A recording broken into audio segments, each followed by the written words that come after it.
I'm really sorry, এটা আর কিছুই না। এরকম কোনো আচ্ছা ম্যাম লাস্টে নেন ma'am. It's not a hard quiz at all. Okay? দেখতে পাচ্ছ সবাই স্ক্রিন? Yes, ma'am. আচ্ছা, তো আমরা আসলে এখানে শেষ করেছিলাম। দ্যাট মিনস আমরা টেম্পারেচারের এফেক্ট কি অন আওয়ার ডিফারেন্ট ডায়োডস সেটা নিয়ে ডিসকাস করেছিলাম। We used silicon as the example. So we showed that সিলিকনের কেসে যখন টেম্পারেচার ইনক্রিজ হয় তখন ফরওয়ার্ড ডিরেকশনের গ্রাফটা লেফট দিকে মুভ করে এবং রিভার্সের গ্রাফটা লেফটে মুভ করে এবং নিচের দিকে নেমে যায়, মানে লেফটে মুভ করে এবং নিচের দিকে নেমে যায়। আর যদি টেম্পারেচার ডিক্রিজ করে সেই ক্ষেত্রে ফরওয়ার্ডের গ্রাফটা রাইট ডিরেকশনে মুভ করবে, রিভার্সের গ্রাফটা রাইটেও মুভ করবে, আপওয়ার্ডসও মুভ করবে। Okay, so this was the change for temperature. Now what we will look at is what is the difference between an ideal and practical diode. So obviously যখন একটা diode ideal হবে সেটা সবকিছুই ideal, মানে সেখানে কোনো practical problem থাকবে না যেগুলো একটা কমার্শিয়াল ডায়োডে থাকবে। তো যদি একটা ডায়োড আইডিয়াল হয় তাহলে তাকে আমরা একটা মেকানিক্যাল সুইচের সাথে কম্পেয়ার করতে পারি। ওকে, তো আমরা জানি মেকানিক্যাল সুইচ মানে কি, যেটাকে আমি এইভাবে ক্লোজ করতে পারি অথবা যেটাকে আমি ওপেন করতে পারি, রাইট? তো if a diode is ideal, then what happens is it will behave like a mechanical switch, যেখানে আমার ডায়োডটা যখন ফরওয়ার্ড বায়াস বা অন থাকবে, ফরওয়ার্ড বায়াস or on, এটা হচ্ছে এই condition. That means current is flowing, this is my P junction, this is N অথবা this is anode, this is cathode. তো অ্যানোড থেকে ক্যাথোডের দিকে যখন কারেন্ট ফ্লো করে এটাকে আমরা ফরওয়ার্ড বায়াস বা অন কন্ডিশন বলি। সেক্ষেত্রে this behaves like a closed switch. Okay, তো ক্লোজড সুইচ।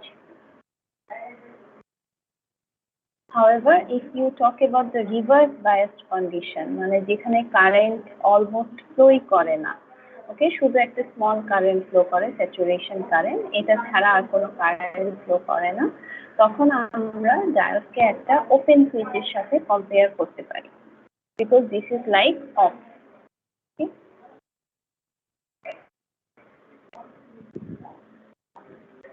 তো একটা জিনিস এখানে ডিফারেন্ট, এটা তো হচ্ছে মেকানিক্যাল সুইচের সাথে ডায়োডের সিমিলারিটি। ওকে, হাউএভার এখানে একটা জিনিস ডিফারেন্ট, সেটা হচ্ছে মেকানিক্যাল সুইচ যখন ক্লোজ হয়, যখন কোনো মেকানিক্যাল সুইচকে আমরা ক্লোজ করি তখন সেটা দিয়ে কিন্তু বোথ ডিরেকশনে কারেন্ট ফ্লো করতে পারে। হ্যাঁ, এটা ধরো আমার যদি একটা মেকানিক্যাল সুইচ হয়, তাকে যদি আমি এভাবে ক্লোজ করে দিই তাহলে তাকে এই সুইচটা দিয়ে ডান দিক দিয়েও কারেন্ট ফ্লো করতে পারবে অথবা বাঁ দিক থেকেও কারেন্ট ফ্লো করতে পারবে, সেখানে কোনো ডিরেকশনের রেস্ট্রিকশন নেই।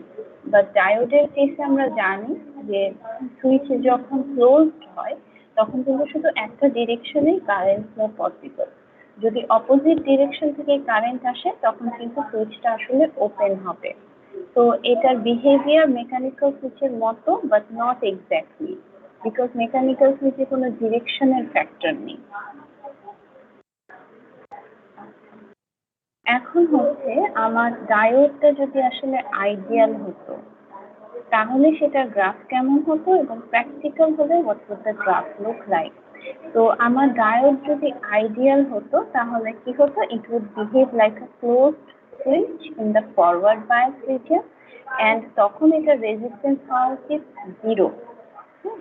So if you follow this blue line which is on the ID axis, then this would be your ideal diode characteristic. মানে আমি ভোল্টেজ জাস্ট দেয়া স্টার্ট করলে কি হবে, কারেন্ট ফ্লো করবে একটা মেকানিক্যাল সুইচের মতো, মানে আমি কানেকশনটাকে ক্লোজ করার সাথে সাথে কারেন্ট ফ্লো হবে। বাট আমরা কি এরকম দেখেছি যখন আমরা ডায়োডের ইন্টারনাল পিএন জাংশনটাকে দেখছিলাম, আমরা কি এরকম পেয়েছি যে ভোল্টেজ দেওয়ার সাথে সাথে আমার ডিপ্লিশন রিজিয়ন ডিসঅ্যাপিয়ার হয়ে গেছে।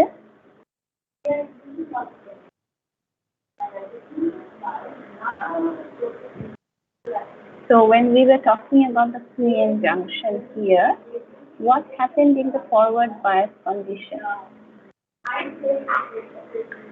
এখানে আমরা কখন কারেন্ট ফ্লো পেয়েছি বা ফরওয়ার্ড বায়াস এটাকে অন পেয়েছি? When the depletion region completely vanished, right? Yes, ma'am. আচ্ছা, এটা কি ভিডি ধরো 0.01 ভোল্ট এরকম দিলে কি ডিপ্লেশন রিজন ভ্যানিশ হয়ে যাবে, না আমাকে একটা সার্টেন পরিমাণ ভোল্টেজ দিতে হবে, ধরো 0.7 বা 1.2? ম্যাম সার্টেন পরিমাণ কি ম্যাটেরিয়াল ওটার উপর ডিপেন্ড করবে। ভেরি গুড, কি ম্যাটেরিয়াল সেটার উপর ডিপেন্ড করে। তো একটা সার্টেন অ্যামাউন্ট অফ ভোল্টেজ না দিলে কিন্তু ডিপ্লেশন রিজিয়নটা ডিসঅ্যাপিয়ারও হবে না এবং আমি কারেন্ট ফ্লো পাবো না সাফিসিয়েন্ট। তো এই কার্ভটা আসলে হবে এই ব্ল্যাক কার্ভটার মতো। This is the practical one, okay, the actual characteristic. তো আইডিয়াল হলে এটা একদম এই লাইনের উপরেই পড়ে যেত, but in the practical sense it will not be the case, it will be like this graph. Same in the reverse bias condition as well. এটা যদি আইডিয়ালি একটা ওপেন সার্কিট বা ওপেন সুইচের মতো হতো তাহলে দেখা যেত যে আমার ভোল্টেজ যখনই নেগেটিভ, সাথে সাথে আমার সুইচটা ওপেন হয়ে যাওয়া মানে কি, সেখানে কিন্তু কারেন্ট হয়ে যাওয়ার কথা জিরো, তাই না? ওপেন সুইচ মানে কোনো কারেন্ট পাস করবে না। বাট ডায়োডের ক্ষেত্রে কি তাই হয়? রিভার্স থেকে আমরা কোনো কারেন্টই পাই না এই রিভার্স বায়াস কন্ডিশন। তাই ম্যাম, তাই তো, তাই না? সেটা কি পরিমাণ কারেন্ট বা কোন current? What is the name of saturation ma'am, অনেক নগণ্য। Very good, saturation current, it is very small. Okay, তো তার মানে কিন্তু it's not exactly zero but rather close to zero. তো যখন আমরা এখানে আইডিয়াল ক্যারেক্টারিস্টিক কার্ভ দেখছি, আইডিয়ালি এটা কত হওয়ার কথা? জিরো, মানে ওপেন সুইচ মানে no current. But practically it will be like this line, there will be a small amount of current, এটা কিন্তু zero হবে না। Clear everyone? Yes, ma'am. So now let's move to the next point. So ideal versus practical curve আমরা দেখলাম। এখন হচ্ছে আমরা ডায়োডের resistance কিভাবে বের করে সেটা দেখব। তো আমরা জানি when it comes to resistor you just divide the current by the voltage, sorry, you divide the voltage by the current, so you have this relation. So you divide the voltage by the current and you simply get the resistance, okay, and this is a linear relationship. Okay, however যখন সেমিকন্ডাক্টরের case আসে তাদের first of all of course relationship is not exactly linear, সেটা তো আমরা curve থেকে দেখেছি, সেখানে একটা এক্সপোনেনশিয়াল ফ্যাক্টর আছে। অলসো তাদের ইনপুটটা ডিসি না এসি সেটার উপরে দেখা যায় যে তাদের রেজিস্ট্যান্স ভ্যারি করে। So in a broader sense there are three types of resistance: DC or static resistance, AC or dynamic resistance, and something called an average AC resistance. So what are these? Basically আমরা যখন বলি যে ডায়োডের DC বা static resistance বের করো, তখন আসলে আমরা কোনো একটা পার্টিকুলার পয়েন্টে তার রেজিস্ট্যান্সটা বের করছি। ওকে, তো আমাদের ডায়োডের কার্ভটা ফরওয়ার্ডে এরকম, রিভার্সে এরকম। মোস্টলি আমরা যেহেতু ডায়োডটাকে ফরওয়ার্ডে কাজ করাতে চাই, রিভার্সে তো আসলে আমরা তাকে কাজ করাতে চাই না। হ্যাঁ, তো আমরা যখন রেজিস্ট্যান্স ক্যালকুলেট করি we choose values from this forward region. So here if we want to calculate the resistance at any specific voltage or current, then that resistance is our DC or static resistance.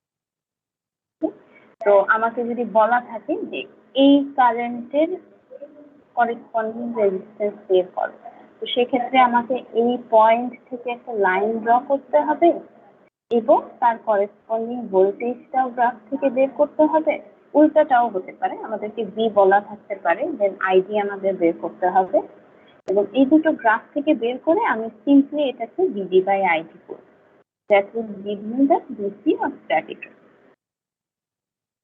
এবং এখানে যেটা দেখা যায় যে আমি যদি এই কার্ভটাকে follow করি, দেন যত আমাদের কারেন্টের পরিমাণ বেশি তত আমাদের DC resistance low.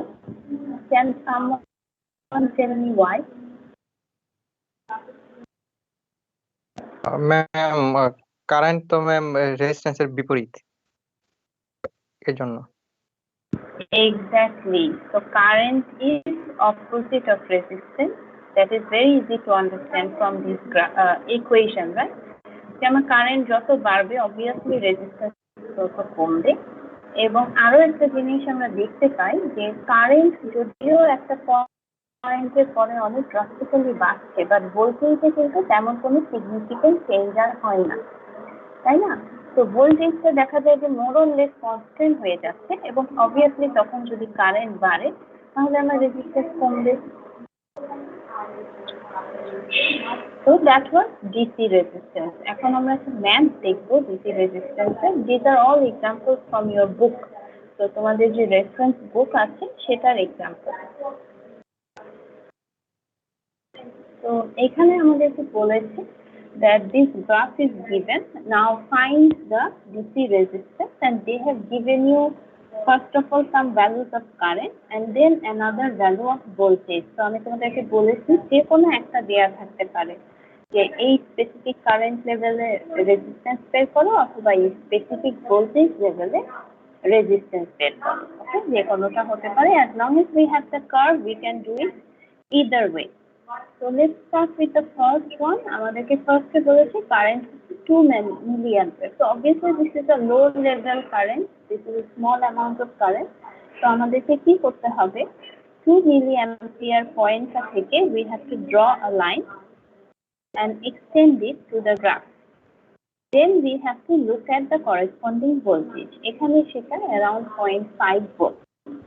So then we put those two values in the equation, and this is our answer. Okay. So can you tell me what do we have to do for the second one?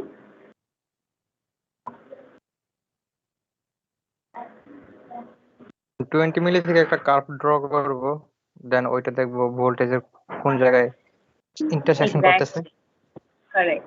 So exactly একই প্রসেসে, but এবার আমরা 20 milliampere corresponding voltage graph থেকে বের করব. So again you have to extend a line to this graph, and then you have to find the corresponding voltage by extending the line to your VD axis. Okay, so এখানে দেখা যাচ্ছে VD is around 0.8 when ID is 20 milliampere. তো দেখো আমরা কিন্তু দেখতে পাচ্ছি যে কারেন্ট যখন বেড়ে গেছে আমাদের রেজিস্ট্যান্স অনেক কমে গেছে, এবং রেজিস্ট্যান্স কমার প্রপোর্শনটা কিন্তু কারেন্ট বাড়ার প্রপোর্শনের চেয়েও বেশি। Have you notice that? Sorry, current বাড়ার প্রপোর্শনের চেয়ে কম। মানে এখানে কারেন্ট কত হয়েছে? 10 টাইমস। আর এখানে রিডাকশন কত হয়েছে? যদি 10 টাইমস হতো এটা কিন্তু 25 হয়ে যেত, তাই না? আচ্ছা, কেন হয়নি? কারণ এখানে কিছুটা ভোল্টেজও বেড়েছে। হ্যাঁ, ভোল্টেজ যদি এক্স্যাক্টলি সেম থাকতো তাহলে এটা দেখা যেত 10 টাইমস কমে গেছে, যেহেতু এই দুটোকে লিনিয়ারলি ইনভার্সলি প্রপোর্শনাল, রাইট? তো কারেন্ট যে পরিমাণ বেড়ে যেত, রেজিস্ট্যান্স ঠিক সেই পরিমাণে কমে যেত। বাট আমরা দেখতে পাচ্ছি যে এখানে যেহেতু কিছুটা ভোল্টেজও ইনক্রিজ করেছে, তো our resistance has decrease, but not in the exact proportion as our current. Clear? Yes, ma'am. So for the last part, again this time the voltage is given and you have to find the resistance. So আমরা কি করব, এবং এখানে বলা আছে রিভার্সে, সেটা আমরা এমনিও -10 দেখে বুঝতে পারছি যে এটা রিভার্স বায়াসে। তো আমাদের কি করতে হবে? নেগেটিভ -10 এ যেতে হবে, সেখান থেকে we have to extend a line to our graph, এবং দেখা যাচ্ছে this is around 1 microampere. ওকে, এবং এখানে কিন্তু খেয়াল রাখতে হবে আমাদের ভোল্টেজটা যেরকম negative, our current is also a negative value. তো দ্যাট মিনস আমাদের ইকুয়েশনে, আরজির ইকুয়েশনে কিন্তু মাইনাস এন্ড মাইনাস ক্যান্সেল হয়ে যাবে। ওকে, তো এখানে আমরা কত রেজিস্ট্যান্স পাচ্ছি? 10 মেগা ওহম। ভেরি হাই, তাই না? Very high value. তো এটাই তো আমরা এক্সপেক্ট করি। রিভার্সে আমরা কি এক্সপেক্ট করি? there is high amount of resistance because there is very small amount of current flow. এজন্যই আমরা বলছি that it clearly supports our earlier comments about the DC resistance level of a diode, যেটা ফরওয়ার্ডে হচ্ছে linearly almost behave করবে, almost linearly, এবং রিভার্সে এটা খুবই high হবে। ঠিক আছে? So now let's come to the next one, which is AC or dynamic resistance. তো যখন আমাদের ইনপুটটা এসি হয় রাদার দেন ডিসি, তো ধরো আমি একটা সার্কিটে ডায়োডকে কানেক্ট করেছি, this is suppose a DC circuit. Instead আমি যদি একটা এসি ইনপুট দিই ডায়োডের সাথে, তো this would be my diode will behave differently. Okay, সে ডিসি ইনপুট নিলে যেভাবে রেজিস্ট্যান্স তার ক্যালকুলেট করা হয়, এসি ইনপুট থাকলে তার রেজিস্ট্যান্স একইভাবে ক্যালকুলেট করা হয় না। ওকে, এটা ডিপেন্ড করে আমাদের এসি সিগন্যালের সুইং এর উপরে। ওকে, সুইং মানে হচ্ছে সে ম্যাক্সিমাম কত যাবে এবং মিনিমাম কতটুকু ভ্যারি করবে। তো এখানে যেটা বলছে যে if you talk about the DC resistance of a diode, then আমরা দেখতে পারি যে সে আসলে শেপের উপর খুব একটা ডিপেন্ড করে না, সে আসলে ডিপেন্ড করে এক্স্যাক্টলি কোন পয়েন্টে আমি বের করছি সেটার উপরে। Okay, so it is independent of the shape of the characteristic in the region which is surrounding the point of interest. মানে তার আশেপাশে রিজিয়নের শেপ কি, কার্ভটা কি লিনিয়ার নাকি অলমোস্ট কনস্ট্যান্ট, সেটার উপরে এই ভ্যালুতে ডিপেন্ড করে না। সেই শুধু সেই স্পেসিফিক পয়েন্টের কারেন্ট অ্যান্ড ভোল্টেজের উপর ডিপেন্ড করে। তার সারাউন্ডিং এর ভ্যালু কি, ইট doesn't matter in case of a DC. তো যেই এক্সাক্ট পয়েন্টটার উপরে সে ডিপেন্ড করে বা যেই পয়েন্টে আমরা তাকে বের করি, সেটাকে আমরা বলে থাকি Q point or quiescent. Okay, যেটা কোয়াইসেন্ট প্রসেসের মানে হচ্ছে something which does not vary, যেটা খুব একটা চেঞ্জ হয় না, ফিক্সড থাকে। যখন আমরা ডিসি বের করি একটা স্পেসিফিক পয়েন্টে, যে আমরা রেজিস্ট্যান্স বের করলাম, সেই পয়েন্টটাকে আমরা বলি কিউ পয়েন্ট অর কোয়াইসেন্ট পয়েন্ট। এখন যেটা হবে, যখন আমরা এসি রেজিস্ট্যান্সের কথা বলবো, তো আমরা জানি যে কিউ পয়েন্ট যেটা, মানে আমরা ডিসি যেখানে বের করেছি সেখানে কি হয়, সেখানে আমরা দেখেছি যে আমাদের কারেন্টের উপরে রেজিস্ট্যান্স ডিপেন্ড করে। তো ভোল্টেজ অল্প কিছুটা চেঞ্জ হয়, mainly it depends on the current. আচ্ছা, এসির ক্ষেত্রে যেটা হবে, যে স্পেসিফিক কিউ পয়েন্টটা আছে corresponding to the zero position of my AC signal, সেটা হচ্ছে আমার এসি রেজিস্ট্যান্সের কিউ পয়েন্ট, মানে যেখানে সে অ্যাকচুয়ালি ভ্যারি করছে না। তো একটা এসি সিগন্যাল কোথায় ভ্যারি করে না? যখন সে জিরো ক্রস করছে, তাই না? সেখানে আসলে সে ভ্যারি করছে না, সে ফিক্সড, বাকি প্রত্যেকটা পয়েন্টে কিন্তু সে ভ্যারিং। তো এসির কেসে যে পার্টিকুলার পয়েন্টে, ওকে, বা যে পার্টিকুলার কারেন্টে সে হচ্ছে ভ্যারি করছে না বা ফিক্সড ভ্যালু দিচ্ছে প্রত্যেকবার, সেটাকে আমরা বলি কিউ পয়েন্ট। তো in case of the AC resistance, আমাদের কারেন্টের পরিমাণ যত কম হবে বা ভোল্টেজের পরিমাণ যত কম হবে, এসি রেজিস্ট্যান্স তত বেশি হবে। তো এটা আসলে কিভাবে বের করতে হয়, আমাদের ইনপুটটা যদি এসি হয় ফর এক্সাম্পল, তখন আমাদেরকে এই পার্টিকুলার পজিশনে কারেন্টের যে ভ্যালুটা সে ফিক্সড আছে, সেই পার্টিকুলার পজিশনে একটা পয়েন্ট ড্র করতে হয় গ্রাফে। তারপরে সেখান থেকে আমাদের কিন্তু ট্যানজেন্ট লাইন ড্র করতে হয়। ওই স্থির বা আনভ্যারিং পয়েন্টটা থেকে আমাদের কাছে ট্যানজেন্ট লাইন ড্র করতে হয়। এই ট্যানজেন্ট লাইনের লেন্থটা কত হবে, that totally depends on you. Okay, এটার কোনো ফিক্সড লেন্থ নেই, and it doesn't matter because আমি যতটুকু লেন্থ নিব সেই অনুযায়ী কিন্তু আমার ভোল্টেজ বের করার জন্য যে ট্রায়াঙ্গেলটা ড্র করতে হবে সেটার লেন্থও ভ্যারি করবে। তো আমি যেই লেন্থই নেই না কেন, যেহেতু ভোল্টেজও করেসপন্ডিং, সেটার লেন্থ চেঞ্জ হবে, so your answer will not be incorrect. Okay, but basically যে ট্যানজেন্টটা ড্র করবে it should be sufficiently long যাতে তোমরা at least একটা ট্রায়াঙ্গেল ড্র করতে পারো। তো সেখান থেকে আমাকে change in ID and change in BD বের করতে হবে। তো আমরা এটা একটা ম্যাথ দেখলে আরো ভালো বুঝবো। তো এই পয়েন্টটায় আমি পরে আসছি, তোমাদেরকে আমি এক্সাম্পলটা দেখাই, ঠিক আছে, from the book because it is not given here. This is example 1.4 from your book.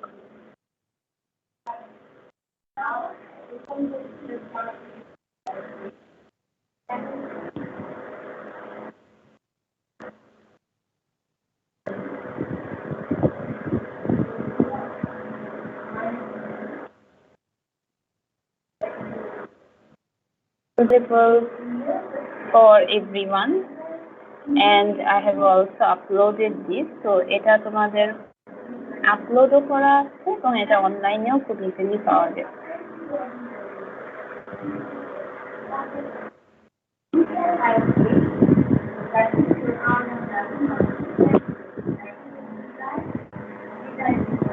তো আমরা আসলে এখানে আছি, ডায়োড অ্যাপ্লিকেশনস আমরা এখনো স্টার্ট করিনি, আমরা চ্যাপ্টার 1 এর একদম শেষের দিকে আছি। তো the first chapter in your book is semiconductor, and this is the example that they are talking about. তো ঠিক তার আগেই তোমাদের এই ডিসক্রিপশনটা দেয়া আছে, সবাই দেখতে পাচ্ছ তো, তাই না?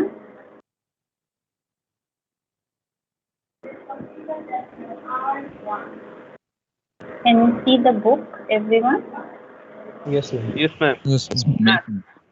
তো এখানে যেটা বলেছে, যেটা আমরা ডিসকাস করছিলাম একটু আগে, যে আমাদের ইনপুটটা যদি সাইনোসয়েডাল হয় বা এসি হয় রাদার দেন ডিসি, তখন কি হয় দেখা যায় যে ইনপুটটা যেহেতু ভ্যারি, তো আমাদের যে অপারেটিং পয়েন্ট বা কিউ পয়েন্ট সেটা হচ্ছে চেঞ্জ হচ্ছে constantly. Okay, it is moving up and down. Okay, তো এই জন্য দেখা যায় যে there you have to consider a certain amount of change in current and voltage.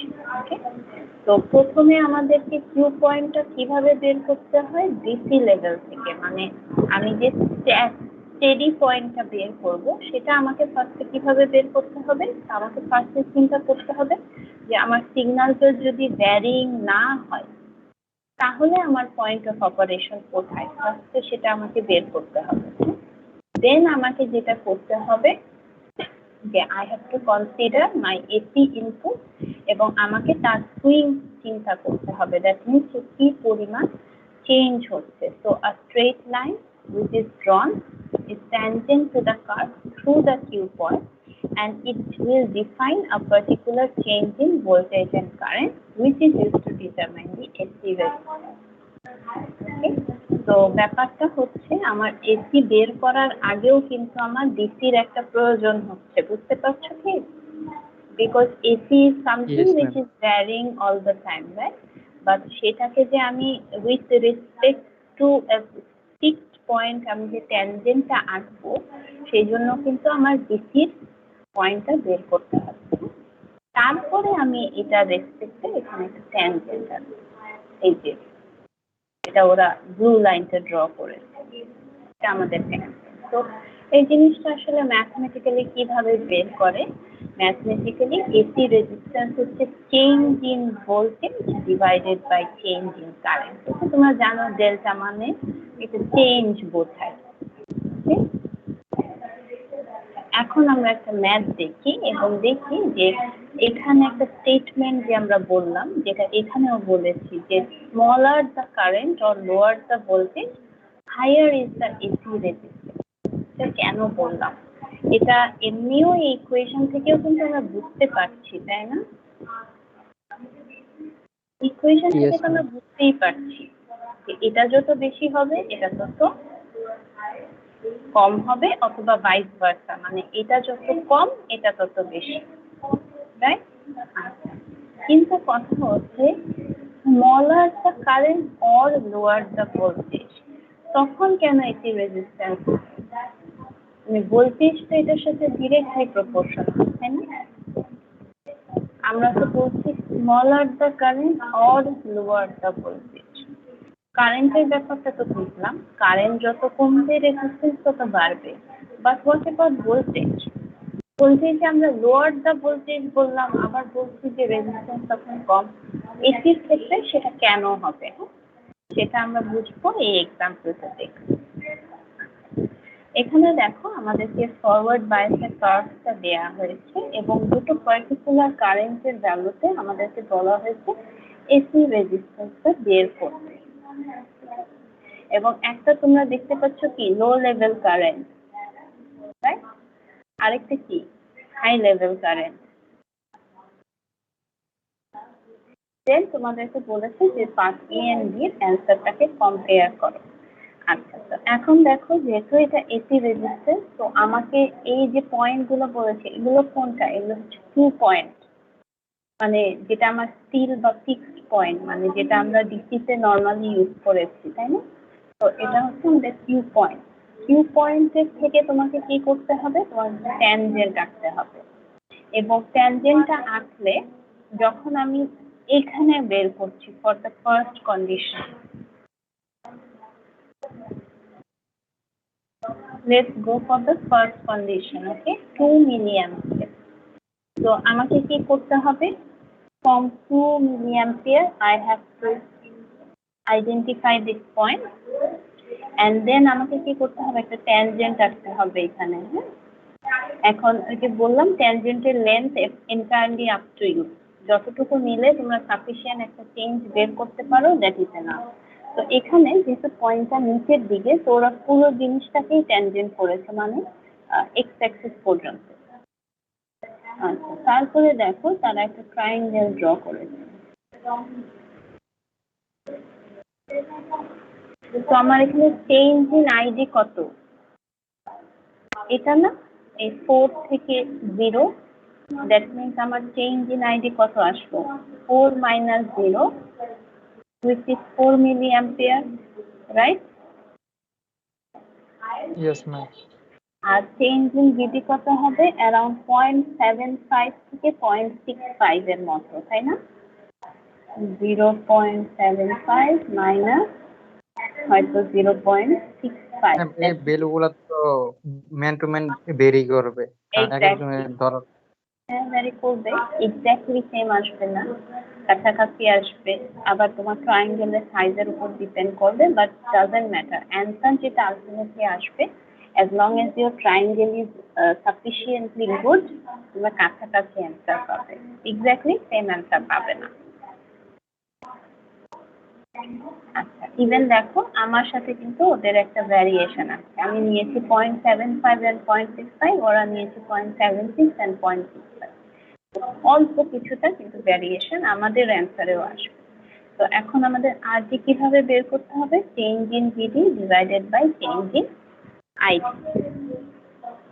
তো আমরা আরডি কত পেয়েছি? 27.5 ohm, which is a small value of resistance, right? Because it is in the ohm range only. Now let's go to the second one. তোমরা তো প্রসেসটা বুঝতে পারছো, right? কিভাবে ক্যালকুলেশন গুলো করছি? yes, ma'am. So for the second one, which is the 25 milliampere, এখানে ট্রায়াঙ্গেলটা draw করা কোয়াইট ট্রিকি, মানে তোমাদেরকে খুব ভালোভাবে স্কেলটাকে ইউজ করে একটা স্ট্রেট লাইন আঁকতে হবে, বিকজ এখানে ট্রিকি কেন? Current is fine, but if you look at the voltage change, it is very small, only this much. Can you see? Only this much is the voltage change. কারেন্টে আমি significant একটা swing পাচ্ছি, হ্যাঁ, দেখা যাচ্ছে আমি এখানে ওরা যেটা নিয়েছে 30 থেকে 20, বাট ভোল্টেজের চেঞ্জটা কিন্তু ভেরি ভেরি স্মল। তো এই চেঞ্জটা দেখা যাচ্ছে হয়তো জাস্ট 0.78 আর 0.8 এরকম হতে পারে। তো এটা ধরো 0.8 মাইনাস 0.78 এরকম। তো উইচ ইজ অনলি 0.02, তাই না? Change in voltage is very small, whereas the change in current is quite significant. Suppose. So আমরা দেখি ওরা কত ভ্যালু ইউজ করেছে ফর দ্য সেকেন্ড পার্ট। আচ্ছা, এক্স্যাক্টলি যেটা আমরা বলেছি সেটাই ইউজ করেছে এখানে। তো আইডি হচ্ছে 10 milli ampere and change in VD 0.02. So now if you find the value of the resistance, this is what? Even smaller, you know, even smaller than before. Can you see that? Yes, ma'am. আচ্ছা, এখন আমাদের ওই লাইনটাতে যদি আমরা যাই, কি বলেছিলাম? Current যখন স্মলার অথবা যখন ভোল্টেজ লোয়ার। তো এই ক্ষেত্রে কি হচ্ছে, দেখো এখানে কিন্তু কারেন্টটা স্মলার না, এটা তাই না? কারেন্ট কিন্তু এবার এখানে more, but voltage has become very small. তো ভোল্টেজ যদি অনেক কমে যায় সেক্ষেত্রেও রেজিস্ট্যান্স আমরা কম পাবো। আর কারেন্ট যদি কমে যায় তাহলে আমরা রেজিস্ট্যান্স বেশি পাবো। তো ব্যাপারটা আসলে কি? If we go back to the statement again, smaller current or lower voltage, তখন AC resistance higher. Okay, that means হয় কারেন্ট কে স্মল হতে হবে অথবা ভোল্টেজ কে স্মল হতে হবে। ঠিক কোনটার জন্য? এটা কি চেঞ্জ না এটা কিউ পয়েন্ট? তো দ্যাট মিনস কিউ পয়েন্ট যত নিচের দিকে, তাই না? The lower the Q point of operation, the higher is the AC resistance. আমাদের ফোকাস হচ্ছে এখানে কিন্তু Q point. So don't confuse this with the change in current or voltage, because তোমরা দেখতে পাচ্ছ it may be in case of AC that আমার কারেন্টের চেঞ্জটা সিগনিফিক্যান্ট না, কিন্তু ভোল্টেজের চেঞ্জটা সিগনিফিক্যান্ট। তো সেই ক্ষেত্রে অবশ্যই আমার ভোল্টেজ যেহেতু অনেক কমে গেছে, resistance will significantly decrease. Okay, so basically what they are trying to say when they are talking about this line is আমার কিউ পয়েন্টটা যত নিচের দিকে থাকবে। তো কিউ পয়েন্ট নিচের দিকে থাকার পসিবিলিটি কিভাবে? কিউ পয়েন্ট নিচের দিকে থাকা মানে হচ্ছে এই দিকে থাকা, এই পাশে। তো সেটা কখন হতে পারে? কারেন্ট কম হলেও কিউ পয়েন্ট নিচের দিকে হবে, অথবা ভোল্টেজ কম হলেও কিউ পয়েন্ট নিচের দিকে হবে। তো কিউ পয়েন্ট যত নিচের দিকে রেজিস্ট্যান্স তত বেশি। এটাই কিন্তু আমরা এখানে দেখতে পাচ্ছি। এটার কিউ পয়েন্টটা ছিল কোথায়? 2 মিলি অ্যাম্পিয়ারে। তো এটার রেজিস্ট্যান্স বেশি। এটার কিউ পয়েন্ট কোথায় ছিল? 20 মিলি অ্যাম্পিয়ারে। এটার রেজিস্ট্যান্স কিন্তু কম। So the lower the Q point, the higher is the resistance. Is it clear?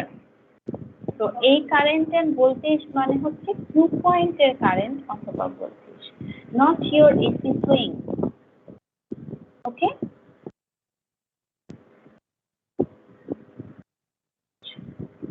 So I think you have understood this math. Do you have any questions here?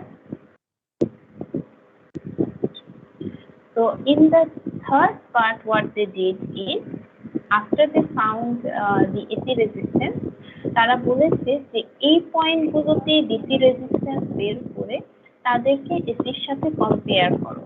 So compare the results and find the DC resistance at each current level. So DC resistance of course বের করা very simple. সেক্ষেত্রে আমার কোনো triangle draw করতে হচ্ছে না ট্যানজেন্টের মাধ্যমে, rather আমি সেই স্পেসিফিক পয়েন্ট মানে আইডির করেসপন্ডিং বিডি নিচ্ছি এবং রেজিস্ট্যান্স বের করছি। তো তোমরা দেখতে পাচ্ছ এখানে যখন আমরা এসি রেজিস্ট্যান্স বের করেছিলাম at 2 milliampere by drawing the tangent, then our resistance was 27.5 ohm. Here, when we talk about the DC resistance, it is so much higher, right? Much higher than your AC resistance at the same Q point. Because আমি এখানে কি করব, আমার কিন্তু এখানে swing consider করতে হবে, যেটা আমি এখানে করছি না। এখানে আমি শুধু এই কোয়েসেন্ট পয়েন্টটাকে নিয়ে ক্যালকুলেট করছি, বাট এটির ক্ষেত্রে আমাদের যে সিগন্যালের সুইং বা চেঞ্জ সেটাকে আমাদের কনসিডার করতে হয়, তো সেখানে রেজিস্ট্যান্সটা মাচ লোয়ার। আচ্ছা, what about the second point? তখন আমাদের কারেন্ট 25 ছিল, তো সেখানেও আমরা দেখতে পাচ্ছি যে ডিসি যে রেজিস্ট্যান্সটা, দিস ইজ 31.62, বাট এখানে আমরা এসি রেজিস্ট্যান্স কত পেয়েছিলাম? Only 2 ohm. So again, at this point, our DC resistance is much higher than our AC resistance. Clear, everyone? So the last type of resistance that we will look at is average AC resistance, but তার আগে আমাদের যে AC বা dynamic resistance আছে সেটার কিছু feature এখানে দেয়া আছে। তো what happens is, আমরা যখন ফরওয়ার্ড বায়াসের কথা চিন্তা করি, তখন আমাদের ইনপুটটা যদি AC হয়, তখন আমরা বলি যে রেজিস্ট্যান্স কারেন্টের উপরেও ডিপেন্ড করে এবং আরেকটা রেজিস্ট্যান্সের উপর ডিপেন্ড করে, যেটাকে আমরা বলি বাল্ক রেজিস্ট্যান্স। আরবি মানে হচ্ছে bulk resistance. Do you remember this value from somewhere?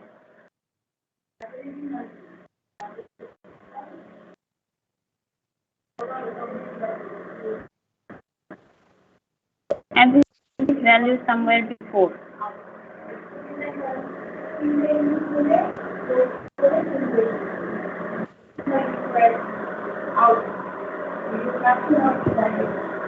এই 26 মিলিভোল্ট আমরা কি কোথাও দেখেছিলাম এই ভ্যালুটা?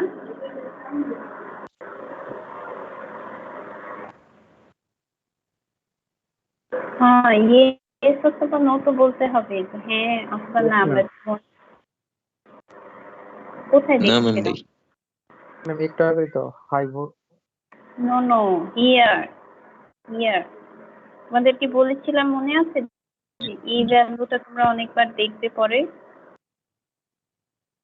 তো একটা ডায়োড যে থার্মাল ভোল্টেজ, সেটা হচ্ছে। তো ডায়োডের কেসে আমরা যে শকলিজ ইকুয়েশন দেখেছিলাম, over there when we were trying to find our forward bias current or reverse bias current, তখন কিন্তু আমাদের VT একটা ফ্যাক্টর ছিল। So what is VT? VT is the thermal voltage of your diode. So it basically depends on its surrounding temperature also. So এখানে দেখো সেটাই বলেছে যে এই ভ্যালুটা rather constant. This value is rather constant, the voltage across the diode, which is 26 millivolt for 25 degree Celsius. না, এটা 25 হতে পারে, 27 হতে পারে, 28, মানে বেসিক্যালি রুম টেম্পারেচার। আমরা বলতে চাচ্ছি যে ফরওয়ার্ড বায়াসে আমার এসি অথবা ডাইনামিক রেজিস্ট্যান্স যেটা, সেটাকে আমরা এই ফ্যাক্টরটা দিয়েও বের করতে পারি। তো এখানে আমরা বলতে পারি যে the thermal voltage divided by our current plus something called RB. So RB আসলে কি? RB again is something which depends on the diode itself. Okay? তো এটা হচ্ছে ডায়োডের যে একটা স্ট্রাকচার, যেমন ধরো সিলিকন, জার্মেনিয়াম, গ্যালিয়াম আছে, সেটার উপর ডিপেন্ড করে। So this is an internal resistance of the diode, যেটা 0.1 ওহম থেকে শুরু করে 2 পর্যন্ত হতে পারে, depending on the type of device. Okay, তো হাই পাওয়ার ডিভাইসে দেখা যায় এটা 0.1 ওহমের মতো, আর আমাদের জেনারেল পারপাস যে টিপিক্যাল ডায়োড গুলো, সেগুলোতে দেখা যায় এটা 2 ওহম। ওকে, বাট ইউজুয়ালি আমরা এই জিনিসটাকে ইগনোর করি অনেক সময়, শুধু 26 মিলিভোল্ট বাই আইডি কে আমরা ডায়োড রেজিস্ট্যান্স হিসেবে কনসিডার করি, এটাকে because it's quite small, right? Only 0.1 ohm or 2 ohm. So we can ignore it. আর রিভার্সে আমরা কি বলি? রিভার্সে আমরা বলি যে ডায়োডে ইনফাইনাইট রেজিস্ট্যান্স, যদিও it is actually not infinite, তাই না? কিন্তু হয়তো 10 মেগা ওম হতে পারে, 20 মেগা ওম হতে পারে। তো প্র্যাকটিক্যালি এটা কিন্তু ইনফাইনাইট না, কারণ সেখানে একটা স্মল স্যাচুরেশন কারেন্ট আছে, বাট এফেক্টিভলি আমরা এটাকে ইনফাইনাইট করে নিতে পারি। তো আমরা এটাকে ওপেন সার্কিটের মতো চিন্তা করতে পারি। Clear everyone? Yes, ma'am. All right. So the last type of resistance is called the average or AC. এটা average AC or resistance হবে না, ঠিক আছে? average AC resistance হবে। এখানে একটা টাইপও আছে, তো এটাকে আমরা বলি average AC resistance। average AC resistance আবার AC resistance এর থেকে কিন্তু ডিফারেন্ট। তো এইটা হচ্ছে আসলে আমাদের কার্ভের একটা পার্ট আছে না, যেখানে ভোল্টেজটা চেঞ্জ হচ্ছে, হ্যাঁ, মোটামুটি অন হওয়ার পর থেকে সে একটা চেঞ্জ দিচ্ছে। এই পার্টটা যদি দেখি, এখানে কিন্তু ভোল্টেজ অলমোস্ট ফিক্সড হয়ে গেছে, তাই না? এখানে current is increasing but voltage has very minor change. তো যখন আমরা অ্যাভারেজ এসি রেজিস্ট্যান্স বলি, আসলে যে পয়েন্টগুলোর মাঝখানে আমার ভোল্টেজের চেঞ্জটা অবজারভেবল, সেটার ম্যাক্সিমাম আর মিনিমাম পয়েন্টকে নিয়ে আমরা ক্যালকুলেট করি average resistance. So it is the resistance which is determined by a straight line drawn between the two intersections established by the maximum and minimum values of input voltage. That means যেখান থেকে আমার sufficient ভোল্টেজে একটা change আসলো বা ডিভাইসটা on হলো, সেখান থেকে শুরু করব, এবং যেখানে যে দেখা যাবে ভোল্টেজ আর অলমোস্ট চেঞ্জ হচ্ছে না, সেখানে আমি শেষ করব। তো this is my maximum point and this is my minimum point. তো এখানে কিন্তু আমি ট্যানজেন্ট আঁকছি না, হ্যাঁ, আমি পয়েন্ট টু পয়েন্ট ক্যালকুলেশন করছি। এখানে change in VD by change in ID, this is our average, but this is a point-to-point calculation. So this is not by drawing a tangent.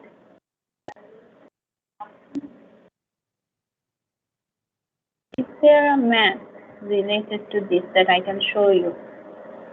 Let's see.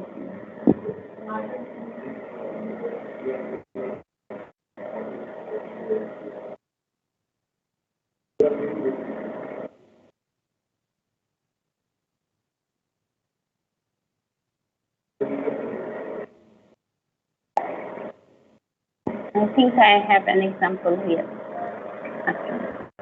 তো এই এক্সাম্পলটা আমরা একটু দেখি আমাদের কনসেপ্টটাকে clear করার জন্য। So suppose this graph is given to you and you are asked to find the average AC resistance. So in that case দেখা যাচ্ছে আমাদের ভোল্টেজটা যে নি ভোল্টেজ, সেখান থেকে আমাদের শুরু করতে হবে, মানে যেখানে এই কার্ভটা আমরা পাই সেই পয়েন্টটা দেখাচ্ছে অ্যারাউন্ড 0.65 থেকে সে শুরু হচ্ছে, এবং এখানে করেসপন্ডিং এভারেজ ভোল্টেজের সময় কি এভারেজ এসি রেজিস্ট্যান্সের সময় কি অলওয়েজ এই নি ভোল্টেজ থেকে স্টার্ট করতে হবে? হ্যাঁ, কারেক্ট, নি ভোল্টেজ থেকে স্টার্ট করতে হবে, এখান থেকে না, হ্যাঁ, এই নি ভোল্টেজ থেকে স্টার্ট করতে হবে। এখানে আমরা তখনও ধরি যে সে মাত্র অন হচ্ছে, হ্যাঁ, এই জায়গাটাকে আমরা অন পয়েন্ট বা অপারেটিং পয়েন্ট হিসেবে কনসিডার করি না। তো নি ভোল্টেজ থেকে স্টার্ট করতে হবে, এবং এখানে দেখা যাচ্ছে করেসপন্ডিং কারেন্টটা হয়তো ধরো 2 মিলি অ্যাম্পিয়ার। তো এটা হয়তো 2 মিলি অ্যাম্পিয়ার, আর এই ভ্যালুটা আমি কত পেয়েছি, অ্যারাউন্ড 0.65 ভোল্ট। আর আমি যখন ম্যাক্সিমামে যাচ্ছি তখন তাকে দেখা যাচ্ছে হয়তো সে অ্যারাউন্ড 0.72 ভোল্ট হতে পারে, এবং তার করেসপন্ডিং কারেন্ট হয়তো 17 মিলি অ্যাম্পিয়ার। আমি যখন পয়েন্ট টু পয়েন্ট ক্যালকুলেট করব, তখন আমার চেঞ্জ ইন কারেন্ট হবে জাস্ট 17 - 2, আর চেঞ্জ ইন ভোল্টেজ কত হবে, 0.72 - 0.65। তো চেঞ্জ ইন ভোল্টেজ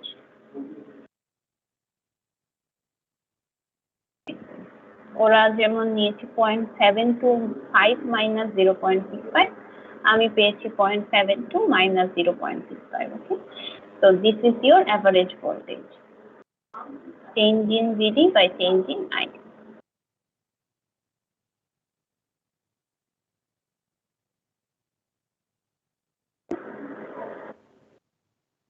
তো এখানেও যেটা বলা যায়, same concept as your DC and AC resistance, that the lower your levels of current, the higher will be the resistance level. মানে আমার again যত পরিমাণ এখানে কারেন্ট হবে, এটার ভ্যালু যত কম হবে, obviously আমার রেজিস্ট্যান্স তত বেশি হবে। প্রত্যেকটা রিলেশনশিপে কিন্তু resistance and current are inversely proportional, but the type of current is different. ডিসির জন্য এটা হচ্ছে একটা ফিক্সড পয়েন্টের কারেন্ট, এসির জন্য এটা হচ্ছে ট্যানজেন্ট ড্র করে চেঞ্জ ইন কারেন্ট, এবং অ্যাভারেজ এসির জন্য এটা হচ্ছে point to point maximum minus minimum current. Alright, তো সেটার একটা সামারি এখানে দেয়া আছে। If you look at it, again, this is from your book. This is a table from your book, just to show you what is the difference between the three types. So, আমরা যদি graphically চিন্তা করি, these are the differences. So, if you calculate the DC or static resistance, it is for just one specific point.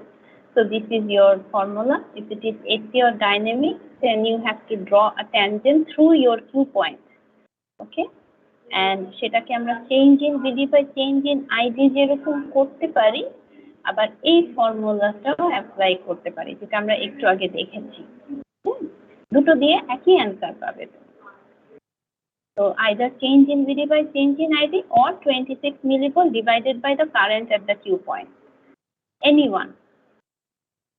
And for average AC resistance, what do you have to do? You have to find the point-to-point value. So your minimum and maximum value of VD and their corresponding current will give you the average AC resistance. Clear, everyone? Any questions? Yes, ma'am. So now let's look at this slide. তো আমরা যখন বলি কোনো কিছুর equivalent circuit, then what do we mean? Diode equivalent circuit. হ্যাঁ, তো equivalent কথাটার মানে হচ্ছে কোনো কিছুকে তারই একটা ডিফারেন্ট ফর্ম দিয়ে রিপ্রেজেন্ট করা। ওকে, আমরা ইকুয়েশনে যেরকম এরকম একটা ইকুইভ্যালেন্ট সাইন দেই না অনেক সময়, that means something is representation of the other form. তো এই জিনিসটা আমরা সার্কিটে আসলে কি বোঝাতে চাচ্ছি? সার্কিটে আমরা যেটা বলতে চাচ্ছি, so basically equivalent circuit will mean what? It is a combination of elements which will represent your characteristic. Okay, the best way to represent your characteristic. So ব্যাপারটা হচ্ছে, suppose you have a diode. Okay, you have an ideal diode. You have an ideal diode. তো সেই ডায়োডটার বিহেভিয়ারকে আমি কিভাবে represent করতে পারি? সেখানে আমার শুধু একটা ডায়োডই আছে, তার মানে তাকে অন করলে সে একদম 0 ভোল্টেই অন হয়ে যাবে, এবং সে যখন রিভার্সে কাজ করবে এগেন তার কারেন্ট 0 হবে। তো your voltage will be negative but current will be 0. This is our ideal case. আচ্ছা, এখন আমরা যদি বলি যে no, our diode is not exactly ideal, rather হচ্ছে সে একটা সার্টেন পরিমাণ ভোল্টেজ পাওয়ার পরে অন হচ্ছে। ওকে, তো after a certain amount of voltage the diode will be on. তো সেই ক্ষেত্রে আমার এই ডায়োডটাকে কিভাবে রিপ্রেজেন্ট করতে হবে? আমার যে পরিমাণ ভোল্টেজটা পাওয়ার পরে সে অন হবে, তাকে আমি একটা ব্যাটারি দিয়ে ড্রপ হিসেবে সার্কিটে শো করতে পারি। মানে আমি যে দেখাবো সে একটা সার্টেন পরিমাণ ভোল্টেজ পরে অন হবে, সেটা আমি সার্কিটে কিভাবে বুঝাবো? ওকে, এটা কি বলে ইকুইভ্যালেন্ট করা। আমার তো সার্কিটে এটা বোঝাতে হবে আমি যখন ম্যাচ করব যে এটা একটা সিলিকন ডায়োড, এটা একটা আইডিয়াল ডায়োড না।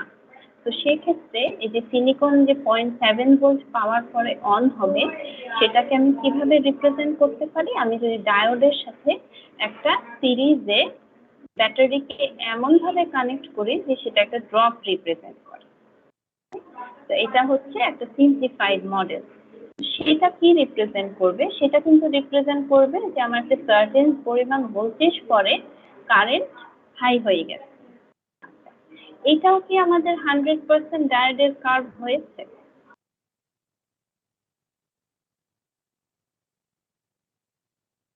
আমাদের ফরওয়ার্ড রিজিয়নে ডায়োডের কার্ভটা কি এরকম দেখতে? No ma'am. সেখানে তো এই পাশটা একটু এক্সপোনেনশিয়াল, তাই না? এখান থেকে একটা Yes, ma'am. এক্সপোনেনশিয়াল চেঞ্জ আছে। সেইটাকে সহ যদি আমি দেখাতে চাই, তাহলে এই অ্যারেঞ্জমেন্টে আমার একটা অ্যাভারেজ রেজিস্ট্যান্স আনতে হবে। একটু আগে অ্যাভারেজ এসি রেজিস্ট্যান্স বের করলাম না? তো আমাকে একটা রেজিস্টারও সিরিজে কানেক্ট করতে হবে। এই তিনটাকে যদি আমি সার্কিটে ড্র করি, তাহলে আমি এই বিহেভিয়ারটাকে রিপ্রেজেন্ট করতে পারবো। First of all, there should be a certain amount of voltage, and then as your current increases, it follows the pattern of a change in resistance. বুঝতে পেরেছো সবাই? এখানে হচ্ছে আমাদের এই Yes, ma'am. লেকচারটা শেষ। গুড। আমাদেরকে কোনো কোয়েশ্চেন আছে এখান থেকে? আপাতত নেই ম্যাম। আপাতত নেই। তো আমরা কি লেকচার 3 স্টার্ট করব? না, লেকচার 3 আজকে স্টার্ট করব না। আসলে আমি তোমাদের সাথে কোর্স আউটলাইনটা ডিসকাস করতে চাই।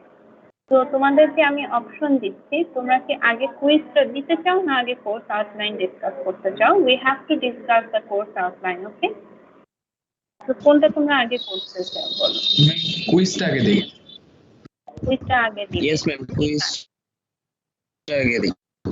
তো তোমরা 5 মিনিটস ব্রেক নাও, তারপরে তোমাদের কুইজটা শুরু হবে। বাট কুইজ দিয়ে সবাই ওয়েট করবে, আমরা কোর্স আউটলাইন করব, ঠিক আছে?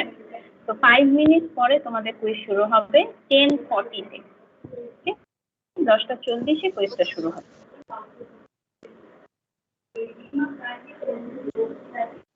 ম্যাম টাইম কতক্ষণ থাকবে?